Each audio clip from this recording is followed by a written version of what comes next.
Half of all CEOs now believe their job depends on getting AI right. That was from a survey of over 2,000 business leaders earlier this year.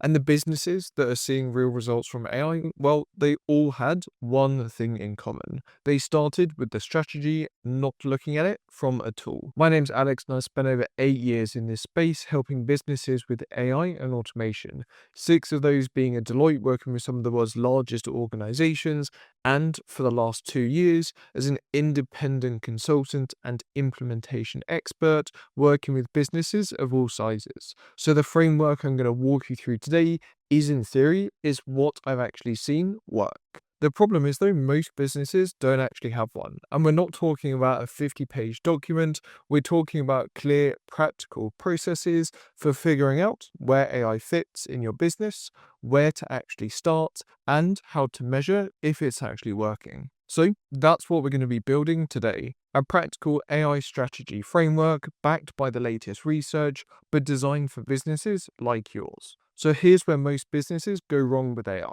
They actually start with the technology. They hear about a new tool, they see a competitor posting about it on social media, and they think, right, we need to get on this. So they sign up for something, maybe pay a couple of people to play around with it, and then nothing really changes. And that's not because AI doesn't work, it's because there's no strategy or plan behind it. A global study of nearly 3,000 business leaders found that 66% say AI is critical to their success, but only 40% actually have a strategy for it. That's a massive gap. And the businesses sitting in that gap, well, they're the ones spending money on AI tools, but seeing no return. Now, here's one of the most important takeaways when I was going through all of those reports and research. The strongest AI strategies begin without ever actually mentioning AI. They start with the business. What are you actually trying to achieve? What's the problem you're actually trying to solve? And then AI becomes the fuel, not the destination. So we're going to walk through exactly how to do this, a practical framework you can use, whether you've got 5, 50, or 500 employees to embed AI. Now, the first step isn't going to look at AI tools, is to look at your business. Say you run a 20 or 50 person business, you've got people in sales, operations, customer service, maybe a small marketing team, and every single one of those people has tasks they need to do every day, and that takes time. Some of those tasks are high value, closing new deals, building relationships, or solving complex customer problems. And then some of the actually low value tasks. That could be data entry, writing the same emails over and over again, chasing invoices, pulling reports together, all done entirely manually. And your job as business leaders and owners in this step is to figure out where the time goes. And I mean practically. Perhaps sit down with your team, or if it's just you, sit down with yourself, map out the tasks, the activities, the deadlines, and everything around it. What are the tasks? How many hours a week does each one take? Where does the work pile up? Where do things slow down? What are the bottlenecks? Where do we need approval? And anything else in this space. You're looking for 3 main things. Firstly, where does the most time get spent on repetitive work? Secondly, where do leads or revenue get lost because things are too slow? And then third, where does data move by hand from one place to another, whether that be writing notes and uploading them, sending emails, or copying and pasting between systems? These are your candidates. That is your opportunity map.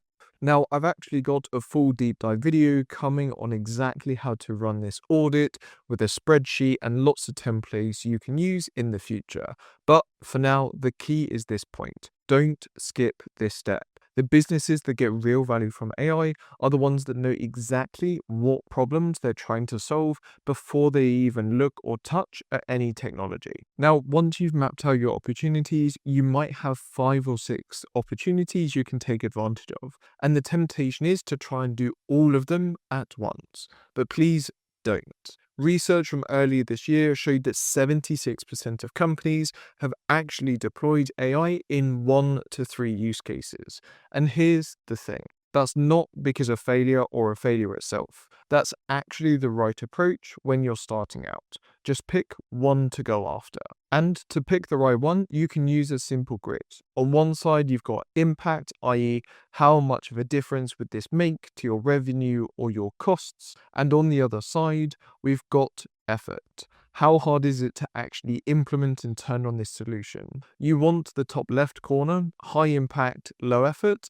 That's your quick win that you want to start with and go after.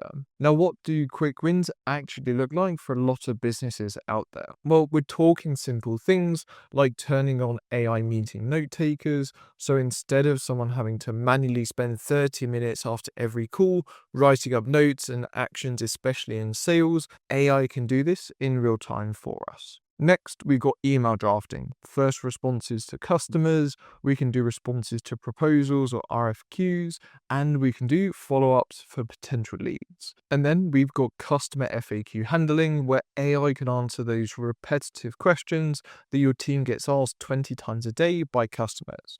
We can also do a great one with report summaries, where we turn raw data into actionable and readable summaries without having manual formatting. Then we've also got data entry reduction, extracting information from documents and putting it into key systems or wherever it needs to go. None of these require technical skills, none of them require a huge budget, but each one can save your team hours every single week, and the research consistently shows that this stage alone typically unlocks between 10 to 15% productivity improvement across the business. The point here is to prove value. Get one quick win under your belt, show your team that this actually works, then build the confidence and build up from there. Now, once you've had your first win, once your team has seen AI can actually save time on something that's real, this is where you can start thinking bigger and bolder. There's a really useful way to think about these three stages. Stage 1 is deploy. That's what we just covered. Quick wins, off-the-shelf tools, and everyday tasks. This is where most businesses should start and potentially stay here for a little while. Stage 2 is reshape, and this is more advanced because we start to look at an entire process or function, say marketing, customer service, or even day-to-day operations, and you look to redesign how it works with AI built in, not just trying to add a tool on top of what you're already doing. You're rethinking the workflow from scratch, and the results here are significantly bigger. Research shows 30 to 50% improvements in efficiency when a business gets to this level and gets to it right. And then last but not least, we got stage 3, and this is invent. This is the long-term game. This is where AI opens up an entirely new potential revenue stream, new products, new ways of serving, and your customer. Most businesses won't get here in the first year, and that's totally fine. But it's worth knowing that this exists because it's where the real competitive advantage actually lives. And the reason that stage 3 is so valuable is because we already looked at stage 3 for the bottom and operational costs to a business, and now we're starting to look at that top of funnel into the business. We're looking at how can we get new customers into the business. Could we have an entirely new offering like Harvey with their AI agent to serve a specific sector, and much, much more. But the mistake I see businesses trying to do is jump to reshape or reinvent without first proving with deploy. And that's where it falls apart. You can't redesign your marketing function with AI if your team hasn't even used AI to draft an email, an image, a video, whatever it may be for that quick win. Think of it as a ladder and not a shortcut. Now here's the section that might change how you think about this entirely. There's a principle I keep coming back to when I'm working with many businesses on how to bring AI to life. I call it the 10-20-70 split. And it breaks down where your effort should actually go when you're trying to implement AI. 10% is the technology, the tools, the models, the software. That's the part that most people actually obsess over. 20% on the data, making sure you've got the right information in the right place in a format AI can actually use. Where is the single source of truth for all of the data in your business? and then 70% on people and process, training your team, redesigning your workflows, managing the change, and getting buy-in from key stakeholders and even the board if you need to. So if you've been thinking about AI strategy as a pure technology decision, this is your wake-up call. It's actually a people decision. Over 2/3 of AI projects fall short of where it's expected, and the research is very clear on why this has happened. It's not the technology, it's the businesses don't invest enough on the people side. So for businesses, that means don't actually just buy a tool and expect everyone to know how to use it. Show them how to use it. Show them what it changes in the process. Give them time to actually learn and adjust to it.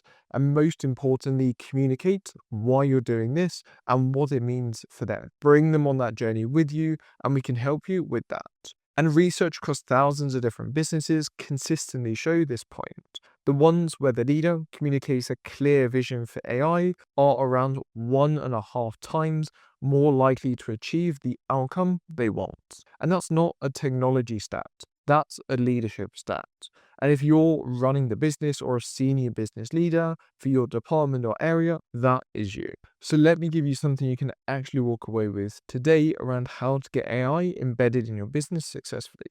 Week 1, we want to focus on the problem statement. Discuss where these challenges currently are in your business or where you think there's areas for potential improvement. This could be key metrics that you're tracking and not achieving, or feedback from teams on what they want to do with AI. Week 2 is the audit. Map your workflows, conduct workshops with teams and senior leaders, and find where the time actually goes in the business. Identify any key performance indicators and metrics to track against, because if we can't measure it, we can't actually tell the impact that AI has had. Analyze the results that you get back and identify your top 3 opportunities. Score them on impact versus effort. For week 3, we're going to pick one and deploy based on the data and not emotion. Choose your highest value but lowest effort opportunity. Perhaps we're going to get a new tool in place, develop a Claude skill or an automation, or maybe even just simplifying the process, because not everything requires an AI solution. Whatever it may be, start and track the time saved or whatever KPI you've defined. And then looking into months 2 and 3, this is measure and expand. Analyze your key metrics that you're tracking: hours saved, response times, revenue increased, revenue recovered, whatever it may be, and review it in that 90-day period. If it's working, great, pick your next opportunity and go after it. If it's not, just adjust the approach and not the strategy. And it's as simple as that. That's your AI strategy. It doesn't have to be a 50-page document. We want a clear process. Find the problem, prove the value, and build from there with confidence. Now, if you want help actually doing this, if you want someone to come into your business and help you find the opportunities, help you build out the strategy, and even implement AI, that's exactly what we're able to help with at Agera AI and AI for Business. Check the links in the description or on screen now, and let's chat about what AI can actually do for your business. And if you found this useful, I've got lots of videos on this channel about how to get the most out of AI in your business, the quick wins, where to start, how to start, measuring it, and how to train your team and get the most out of AI. So subscribe if you want to learn more. Have a great week, and I'll see you in the next one.